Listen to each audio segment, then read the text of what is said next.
Welcome, and thank you for joining us for this discussion of the Mica Miler case.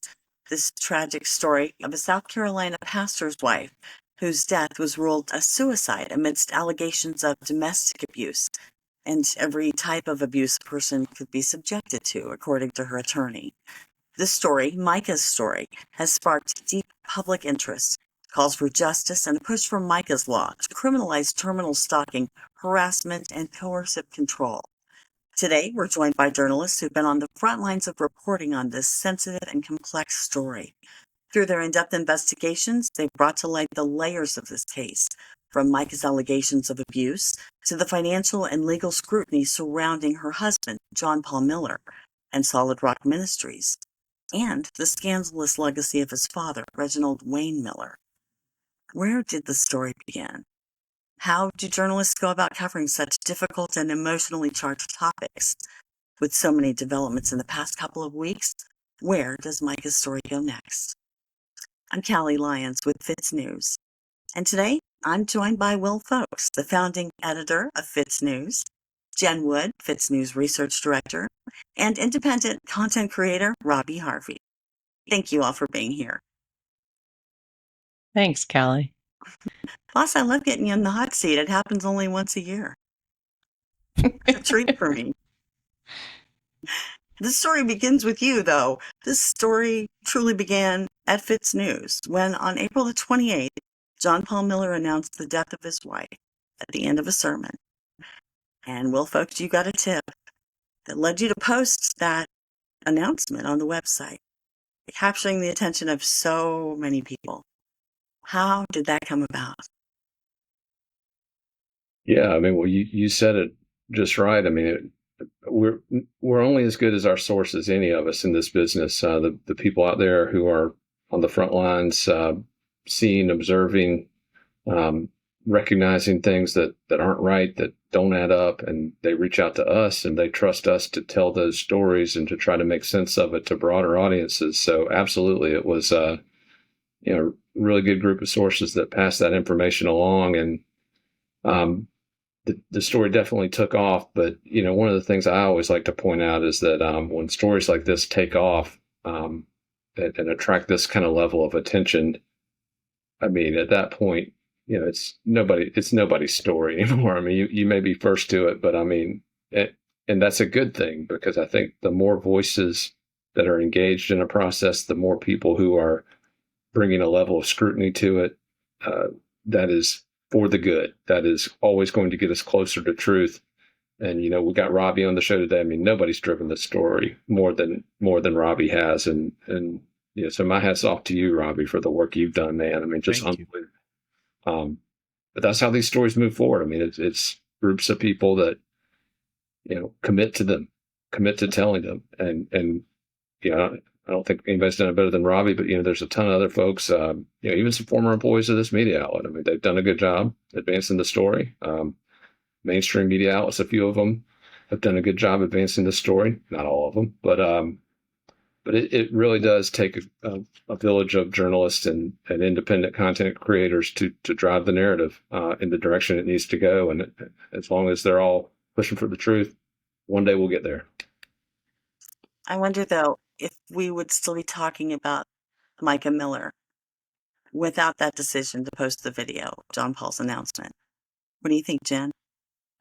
I think about that a lot. I mean, I think his behavior in the days after Mica's death it is what brought the scrutiny to him. I mean, he was his own worst enemy. When I jumped in, of course, I saw the clip that you guys saw or uploaded. And then I found out that she had filed for restraining order requests and divorce just a couple days before. And once I was able to confirm that, obviously, things get interesting and you have a lot more questions. And then when the Francis family came out, and when you first listen to the Francis family, their allegations were off the wall. And I genuinely thought, this is just a grieving family. They're trying to find someone to blame. It sounded like lies. I'll be honest. It did not sound legit. And then what made it even crazier is John Paul essentially came in from behind them and confirmed what they were saying. And that's bizarre to me. And that's when I was like, holy cow, everything they say ends up being true, whether he admits it or through court documents or things of that nature. And that's when I knew, here we go. And along those lines, this case has brought to light so many difficult topics and really things we don't usually speak of in the media, quite frankly.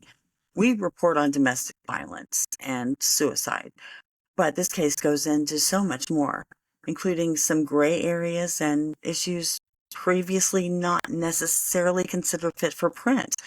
Terminal stalking, organized harassment, coercive control, spiritual abuse, and church abuse. Well, why is this the time for these topics to be more openly reported on and discussed? And what are the difficulties in going there? Well, I mean, I think everything you mentioned is an integral part of this story. The coercive control element to it is unlike any I've seen in any other case. And I'm a skeptic on a lot of that stuff. I think that we've got this big push to change and rewrite South Carolina's domestic violence laws based on the Mica Miler saga. And at first I was a little skeptical of that. But when you look at these court filings, when you look at the specific allegations of organized harassment here, employed by, or allegedly employed by John Paul Miller, I mean, if there's any case that fits the bill, this is it. And so I think we have to talk about it because it's indispensable to the narrative. I think if we were not talking about those kind of things in connection with this story, we would not be telling the full story because it is just so ingrained in who this man is. If these court filings and witness statements and other folks close to the situation that know him, if what they say is true, I mean, it is just a central part of the story. And so it's not easy to discuss a lot of times, but I do think it's central to not only the criminal investigation into John Paul Miller, the forthcoming civil cases against him, but also obviously the broader push for changes in legislation here in the Palmetto State. Jen, do you think we're going to continue to expand this conversation further, or do you think this will go away and we'll move on to something else?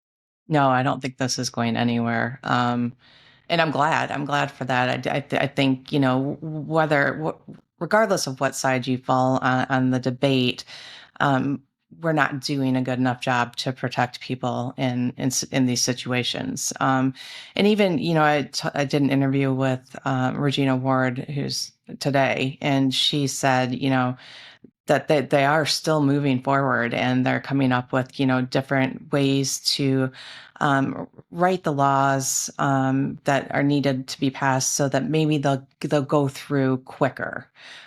So yeah, I don't think it's going anywhere. I think it's a valid discussion. I think it's a great debate to be had. And I didn't even know coercive control. I didn't know anything about it before this story.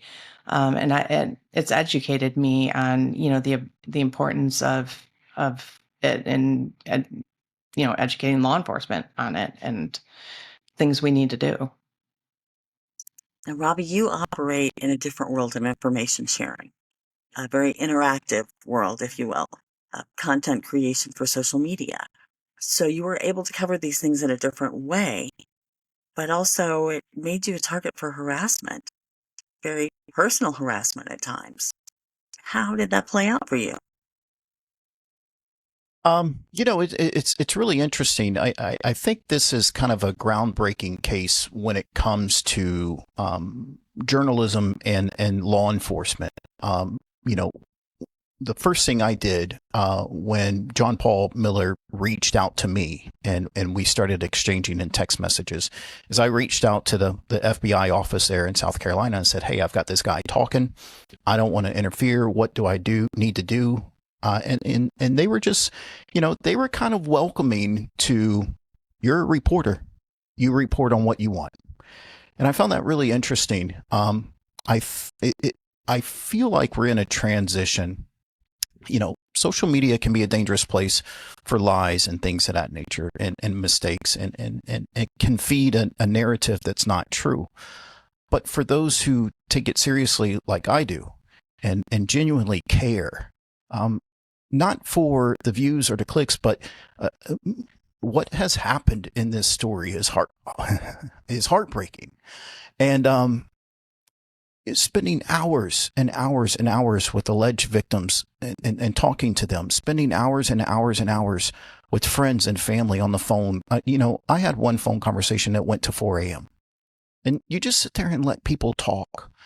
And that's when I knew there's an in-between, from law enforcement to even you guys, that victims need to hear their voice. They finally feel like, I guess through me and my platform, that they're being heard. And that's kind of where my role is, that I've accepted. But as you said, it opens you up for attacks. And I don't care. I mean, it's as simple as that. You can attack me. You can make up lies about me. You can say whatever you want. Our family has been attacked enough to where we've upgraded our security system at our homes, and it's just, that's where we've had our cars checked for tracking devices. But it's part of the game, and someone's got to stand up and fight for Mica and the other alleged victims, and that's what I'm going to do. That has been hard to watch at times, I have to admit. It's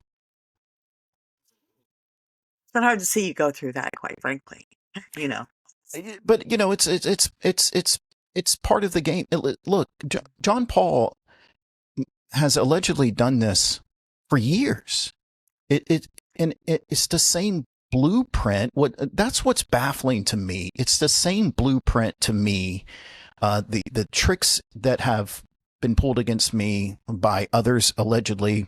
I don't have a direct connection with John Paul as far as what has happened to me, but it's the same blueprint as to what John Paul has done to others.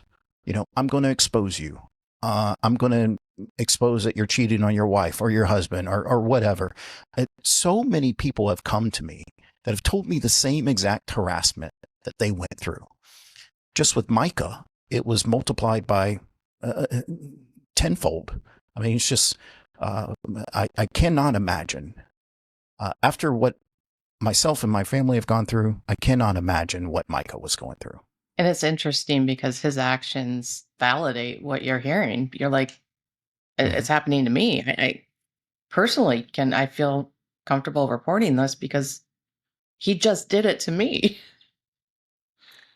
Yeah, I can't help but think of the fake phone calls that you got and how that impacted your perspective on Micah's death, really.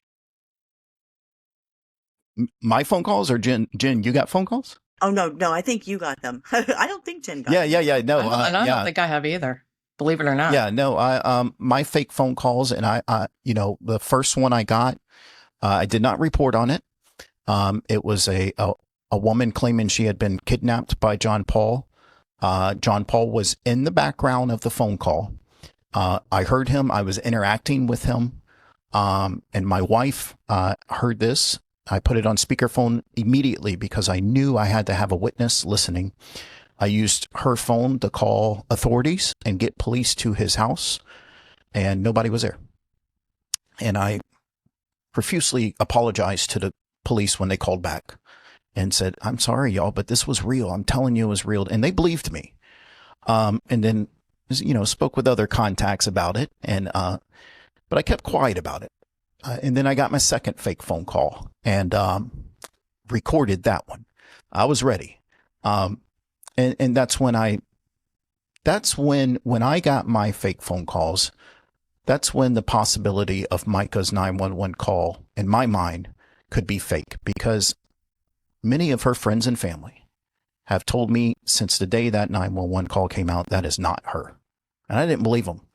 Now I believe there's substance to that possibility. About 3 months ago, Jen and Robbie and I, we had a conversation.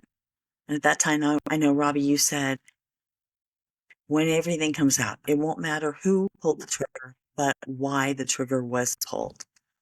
And we all have expressed disbelief at the conclusion that this was a suicide, but logically didn't have enough evidence to draw a different conclusion. So I just want to ask each of you now where you are with that and what you currently think about it. Let's start with you, Will, since you weren't in on that first conversation.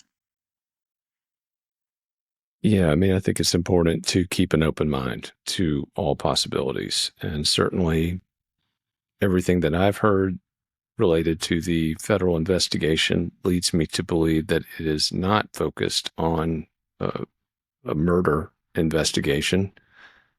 But that doesn't mean to me that people following this case should rule out that possibility. I mean, I've had a lot of scenarios laid out to me that, make sense. And certainly the 911 call, I remember the first day Jen did an AI voice thing using her voice. It freaked me out. Then she did one using my voice, and it really freaked me out. And so, you hear stuff like that, and it's like, my God, people can do anything with tech these days. So, but I think the key to it, I think there's two keys to it. Just keep an open mind. Mm-hmm. Let the facts, let the evidence lead your reporting, but also let people with different perspectives kind of have their say. Because again, the marketplace of ideas that we've seen in our country on a number of different issues over the last few years. I mean, yes, it's gotten a little bit chaotic. The marketplace of ideas is a little rougher than it ever was. But ultimately, I really subscribe to that belief that if everyone's getting their voice out there, and if we're following these the facts and evidence as best we can, we're going to get to the truth. So right now, I know this is a long way to answer your question, but right now I am still accepting of the official narrative, but always questioning it and always willing to hear those, again, counter theories. Jen, what about you? Yeah, I'm where Will is at. I mean, I still, looking at the evidence that was provided to us from Robeson County, I don't feel like, I can confidently agree with that conclusion, but I also think there's probably more that they know that they haven't released. And, I just think there's still, for me, there's still that question. I see her in her work clothes, leaving her apartment in that last video. And, she had just enough time to get to where she was working for her shift. And at some point, her car veered off track and went to the pawn shop. And to me, that's where my biggest question about this case lies. Like, what happened that changed her course that day? But I'm with Will. I'm always open to different opinions. I'm always trying to keep an open mind until we know all of the facts. I feel after the FBI search last week, I feel far more confident that we are going to get concrete answers than I did before. Robbie, I was watching your show the other night. I do that a lot. But I caught Mica's friends, and they were commenting on what Jen just said. They noticed the change in demeanor from Mica on the ring cam to Mica in the pawn shop. And they were commenting that something had definitely happened. That was their assumption. Yeah, everyone I speak with, they say something happened from the moment she left her apartment to the moment she arrived at the pawn shop. So something happened within, 30 minutes. And everyone that I speak with says that in that pawn shop video, she looks scared. She looks scared. And everyone that spoke with her in the hours before her death, they all say that she was in a good place. So I'm still accepting of the part that she did this herself. But I don't believe John Paul did this himself. I really don't. But I'm also leaning towards I don't believe Mica did this. The path she took from the pawn shop to the park just does not make any sense at all. The park doesn't make sense. Yeah, the park doesn't make sense. The 911 call, the details in the 911 call doesn't make sense. Her actions don't make sense from the time she leaves her apartment. I mean, she bought a sandwich when she had just ate Chick-fil-A around, what I think 10 a.m. that morning. So it just does not make sense. And, like I said, what Will said, I'm accepting if they, come back and say, yeah, she did this, but I still believe, that John Paul should be held responsible. Even if she did this, someone has to be held responsible, because I believe he harassed her so much that if she did this herself, he pushed her to the brink of doing it. One thing I also, talking to you when you talked about talking to her friends, is I've talked to a lot of her close friends, people that saw her the day that she died. And, I've always asked, what do you think happened? And not one of them, her sisters, her friends, no one has said that they think that it was suicide. And that sticks with me.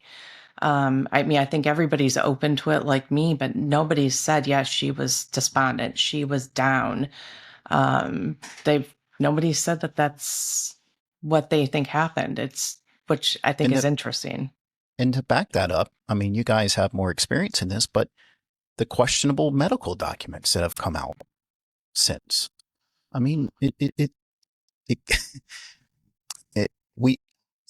I know this is weird, but it feels like JP is trying to treat us like Mica. He's trying to force feed us a narrative, and it just doesn't make sense. And that's why I'm open to anything. And I think we've learned with this case, anything is possible, as we have seen over this past week.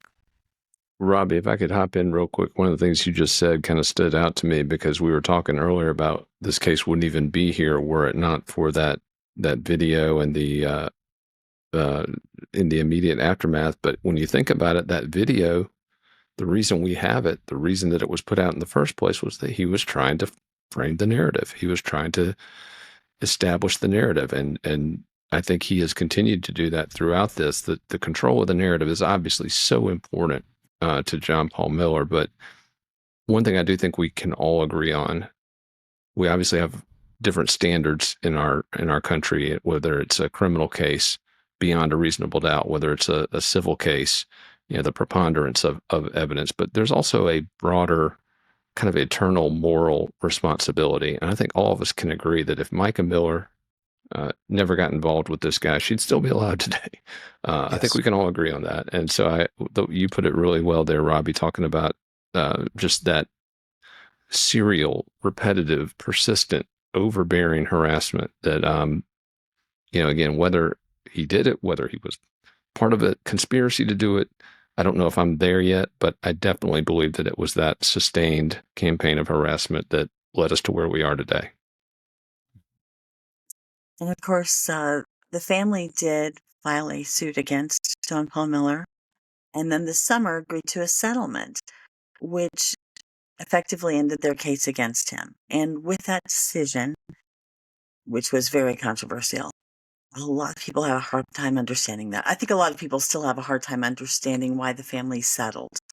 And why would they settle? There's even been a suggestion that somehow they sold Mica out. Jen, what do you think was behind that settlement? Oh, I have strong feelings on that. First of all, I think, unless you're in the shoes of her family, nobody should ever judge the actions somebody takes in any sort of court proceeding. And civil cases are complex. There's a lot of things that go behind the scenes. And I think given what we know was an ongoing federal investigation, now we know that for sure. Back then, his lawyers at the press conference after denied all of that. I think knowing what their goal was, which was simply to find out what happened that day, to find out what happened. They didn't sell out. They made a decision that was the best decision for their family. And you're looking at a civil case, you're talking about, assets. What happens if you file the civil case and assets get frozen in the course of a federal investigation? Not saying that that's happened, but, there's a lot of things that you need to think about when you're making decisions on, whether or not to proceed with civil litigation. And civil litigation would have opened Mica's, past up to so much. There would have been discovery, there would have been, depositions. It would have put them through a lot, and they've been through a lot already. Discovery and appeals, and now we know from Regina Ward's interview the other day that she was subpoenaed several months ago. So they knew that it was coming. And I think, to be honest, I think they took advantage of John Paul's, his own, cockiness and thinking that he could just buy his way out once again. And so obviously we don't know the amount. We figure it's a large amount of money. You might as well make him a little bit behind in financials when it comes to the defense fund, and get what you can and get out of the way and end this nightmare. And I applaud what they did. And I want to remind people, they filed that to preserve evidence, and it worked. And so mission accomplished. It wasn't about money or anything like that. They filed it to preserve evidence, and it worked. And of course, that day outside the courthouse, well, you had an exchange with JP's attorney that is one for the history books, I have to say. You asked him the perfect question at the perfect time.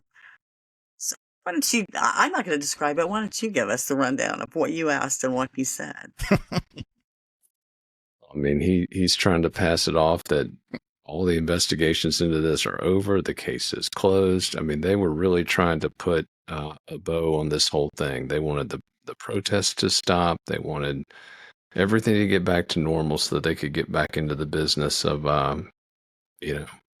making money through this ministry.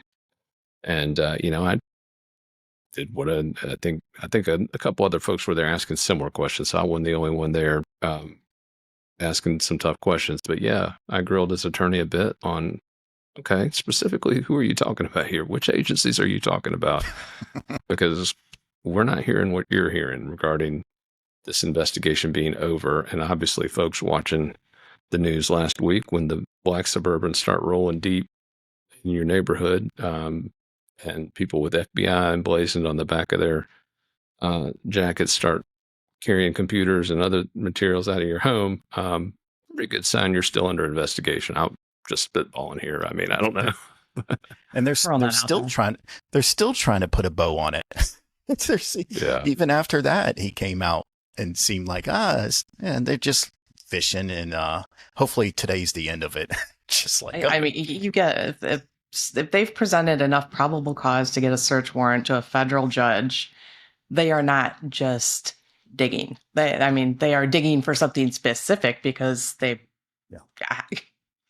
Well, it's the same with the civil suits. We keep hearing, well, there's no civil suits coming. No, come on, guys. I mean, don't bullshit a bullshitter. We have a clip from Regina Ward, but before we go to that, let's just talk about that moment. Now, Jen, you and I were live with Will doing the weekend review when we got the news. And what was your reaction? Robbie texted me, and Will and Dylan were in, it was a live month in review, and they're talking about politics. And I was like, will anybody notice if I jumped off here? Because I really listen, I was blowing up her phone, y'all. I was telling her. If you get, I went back and watched the end, and I was like, I texted Will, I'm like, call me ASAP. Yeah. And we've confirmed there's no relation, but at the same time, there's a dead body on his property. So we had a dead body and the FBI moving in, and I'm blowing up y'all's phone, and she texts me, "We're talking about politics." I'm like, I gotta go. But yeah, we had a very engaging early voting discussion going on. And as Will knows, like the second they start going into politics, my brain just checks out. So I was like, ugh. But yeah, I mean, it was definitely a wild news day. And I think people that have been following the story have been waiting for that for a long time. Robbie, how did you feel about that? It was a lot of emotions. I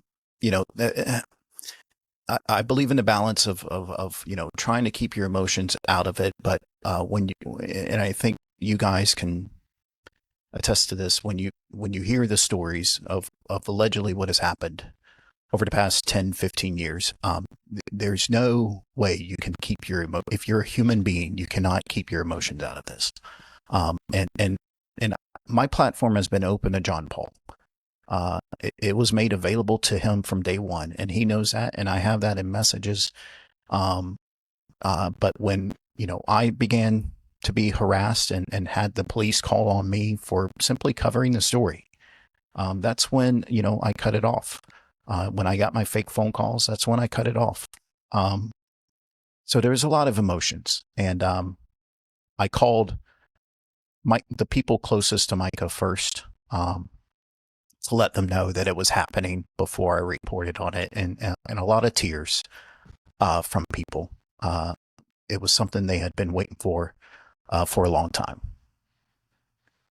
And I know, Will, your invitation stands to JP anytime he wants to come and talk. Is that right? Absolutely. And the other thing is, a lot of folks don't know my interview style. I'm a very non-confrontational interviewer. Incredibly non-confrontational. I like to let people speak. I mean, hell, we've had guys come in the studio. One of them's the current minority leader of the South Carolina House, a guy that, I have just criticized him relentlessly. But he came in, told his side of the story, was treated respectfully and, I think fairly. And so, my style really is to let other people kind of talk and give their take on things. And I also try to let them know ahead of time, look, this is what I'm going to ask you.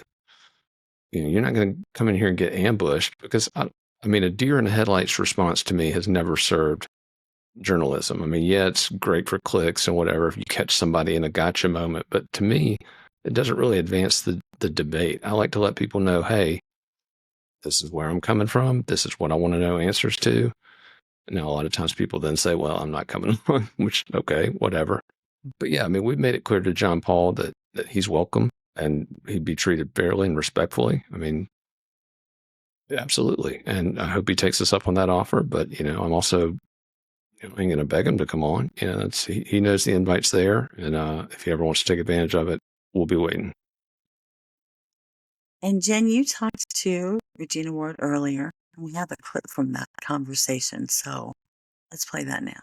I want the public to be patient. I'm just like you. I want him to go to jail right away. I was so excited to hear that he did go to jail this morning, but I'll retract that and say, I don't want him to go to jail. Really don't. What I want him to do is to go to prison. So, Right. Jail and prison are two different things, but being incarcerated is being incarcerated. So things are moving, and we just need to continue to, support the family, support the cause of what Mica has generated here with regard to coercive control law. It's still working that, wanting to get that passed. I've come up with a few other things that I'm super excited about that I think is something that may work and help people that are in a coercive control situation, that we may be able to get through the legislature a lot faster than a criminal act with regard to coercive control. So lots of work to do. We've got things that we can be working on until that grand day comes that criminal indictment is issued, and we're all making a trip to Florence for the bond hearing. Of course, this week, on the tail of the FBI search from last week, there has been a series of events having to do with Solid Rock Church. And I know, Robbie, you've been following that very closely.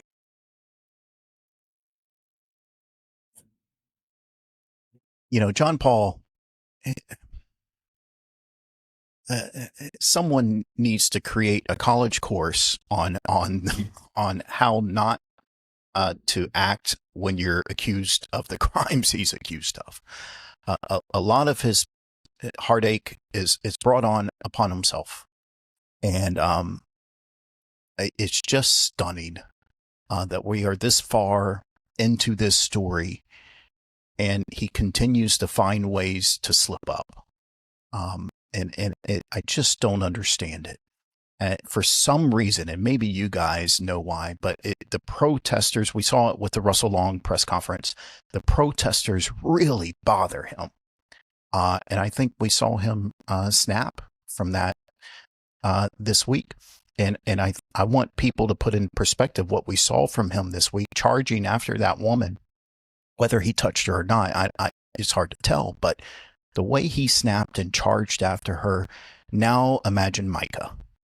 I think we just got a glimpse of what he's being accused of, and multiply that by however many you want. And of course, the reason the protesters were there during the week this week is because there has been so much activity at Solid Rock this week. On the heels of the name of a new church last month and changing some of the filing paperwork with the Secretary of State's office, then on Sunday, people came out of the church building saying there would no longer be services held at Solid Rock. That was followed a couple of days later by word that their school, Faith First Academy, was closing. The 5 students that were remaining would be going somewhere else for the rest of the year. So people were gathering to watch as the church was vacated. Everything was being moved out of the church. And it's interesting that John Paul drove by, saw people there, and came back, which is the whole reason for his arrest late last night. Jen, you want to say anything about that? I got the news from you, Jen. I mean, I think I just don't. I think you see his personality. I think we're talking about somebody who is very narcissistic. He thinks that there are, no consequences for his actions. And I don't think he likes that he can't control that narrative anymore. I think it's spun out of his hands and his control. So yeah, I think like Robbie said, we are seeing, as he's lost control of the story and what people think of him, we're seeing what I think could be his true colors, which is sad. Well, before we wrap up, let me just ask each of you, and we'll start with Robbie. Where do we go from here? What's next in Mica's story? This story has turned into, I could get a phone call at 3 a.m. You truly have no clue what's next. This has been, I don't know how long the documentary is going to be, but it's going to be long. And I don't know what's next. I think as far as the FBI, we obviously know that's going to take time, but I just don't know what's next. I have a genuine fear for people's safety now. I'm shocked that John Paul has not done this to the wrong one, if you know what I mean. I'm just stunned. And we're now getting to a dangerous level where people will not hesitate to defend themselves, or John Paul may get to a level. And that's that. I hope it does not get to that level. I hope both sides, even John Paul, take a step back, just relax. I understand. And let's just let it play out. But obviously, that's not been the case. Jen, any predictions on where we go next? Well, I think, in terms of the federal investigation, I mean, when you do get a federal search warrant, typically that probable cause is extensive. I do think eventually we are going to be looking at an indictment, or as Regina Ward said today, indictments, very specifically. I think that's coming. I think people need to take a breath and be patient because, if you're following any of these federal cases, specifically the Diddy one, they executed the search warrant on his house, I think in June, and indicted in September. So take a breath, be patient, and know that, with that search, that is proof that this investigation is absolutely progressing, and they're finding things. And to add to what Jen said in Regina Ward's interview, she hinted at victims. You had plural there, but in her interview earlier this week, she said when she was subpoenaed, getting multiple victims to the FBI. Yeah, I found that really interesting. And she is, working with the FBI to, connect potential victims or witnesses directly to the agents in charge of the investigation, and has encouraged people to reach out to her if they're not comfortable contacting the FBI directly. And she said that, with that search, people have felt more confident coming forward with information, which is fantastic. I think that's a good sign for things to come. Well, I'll let you have the last word. Yeah, I think this story is going to unfold on multiple fronts, most of them in the legal arena. I think we are going to see at some point indictments presented against John Paul Miller from a federal grand jury. I think we are going to see civil lawsuits filed against him from victims, which are going to further detail some of the allegations against him. I think there will be others roped into this. Callie, you've done wonderful reporting on his father, who I believe is going to play a big role in this story as it moves forward. But I also think be on the lookout. December 11 here in Columbia, South Carolina, the South Carolina General Assembly will have a organizational session. At that session, bills will be pre-filed for the coming session. I do believe that at that point, we'll start seeing whether or not Mica's law and attempts to reform the domestic violence statutes here in the Palmetto State, whether those efforts start really taking root. Will we see some draft bills?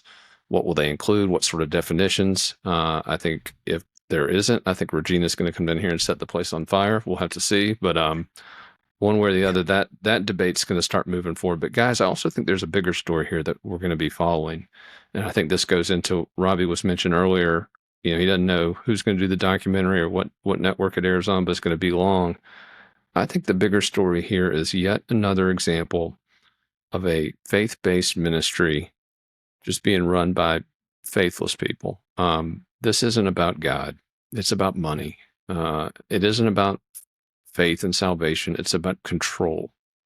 It's about control. And I think that people, and one of the things I do have to say here about Mica Miler, one of the reasons she stayed in this toxic situation as long as she did is, and she said as much on the videos that we see now where she's basically testifying from the grave. She talked about, I don't want to cost people their faith. I don't want people to lose faith by me coming out and showing what an absolute, piece of garbage this guy is. So I think that element is going to play prominently in all of these different angles, because ultimately that's what this is really about. I think that's the core of this case. And I think as it moves forward in all these various legal channels and criminal channels and legislative channels, that's going to be the undercurrent that keeps it moving. Well, thank you all for joining me today for this conversation. You're some of my favorite people. Thank you, Quite the Callie. journey the past 6 months. I'm glad we've taken it together. As we've learned, this case is much more than just a tragic event.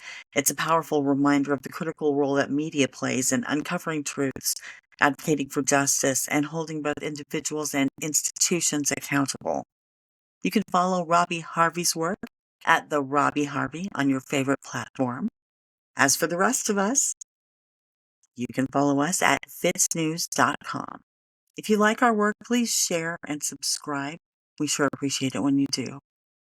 As we continue the conversation about these serious issues, we recognize the countless numbers of those today who are suffering from many kinds of abuse. Please remember, there is help available. There are resources tailored to aid those grappling with adversity and their concerned loved ones. If you're in danger, call 911 immediately. If you or a loved one is in crisis, call or text 988. For FITSNews, I'm Callie Lyons.